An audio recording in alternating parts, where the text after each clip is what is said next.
President Trump's tax cuts already paying off, some say. Experts predicting an economic boom and surge of new jobs despite many attacks. In an op-ed, our next guest writes, while Democrats are married in their disingenuous mantra on tax breaks for the rich, Republicans have focused their efforts on tax reform, on exactly the right goal, economic growth that benefits everyone.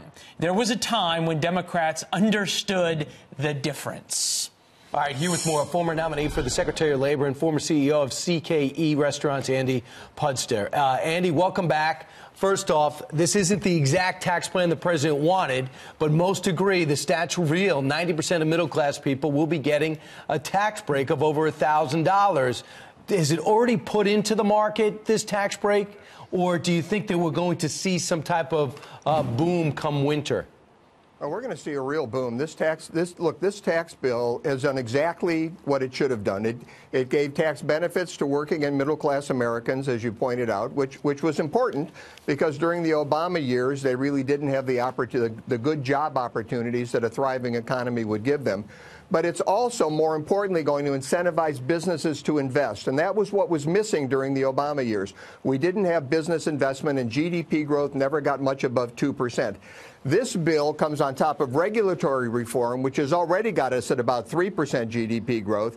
And the anticipation of the bill has really created a lot of enthusiasm in the business community, where the New York Fed is now predicting that we'll have close to 4% GDP growth in the current quarter. So I think going forward, as businesses invest the monies that they'll get from these tax benefits and from being able to expense their investments in the year they make, that we're going to see a lot of growth, a lot of jobs created. It's going to put pressure on wages, and all Americans will benefit from this. Well, and a lot of employees of big companies already have. You think about AT&T that gave out bonuses. Comcast gave out bonuses. We heard Boeing's going to invest billions of more dollars in terms of their infrastructure as well.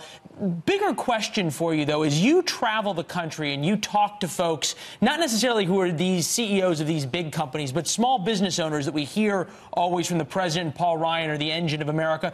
Any anecdotes you can share with us of what they're doing?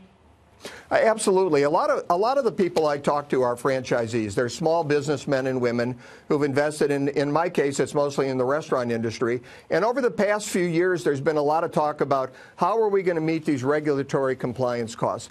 Our taxes are up. How can we grow? How can we invest when we're afraid tomorrow there may be some new regulation that really devastates our business? Now we're hearing them talk about where can I find a site to build? Look, all people who own businesses, CEOs that run businesses, they all want to grow their business. I've been in a lot of board meetings in my career as a lawyer and then as a CEO. I've never been in one where people talked about how to shrink the business or that they were happy it was stagnant. Everybody wants to grow. And when the government relieves the pressure on growth, when it allows businesses to grow by giving them tax breaks and regulatory relief, right, as this president has done, you see even these small business franchisees talking about where can I grow? How can I grow? There's a lot of excitement out there, and I think you're going to see it in the numbers. And Andy, a lot of them should understand, too, this is their window. If these corporations don't take advantage of it, it's going to make this president look bad, the administration tank, and they're going to get a liberal president in there, and he's going to return it back to where it was, and he'll have evidence to back it up. So they have an opportunity, too, and see how they act. Andy, thanks so much.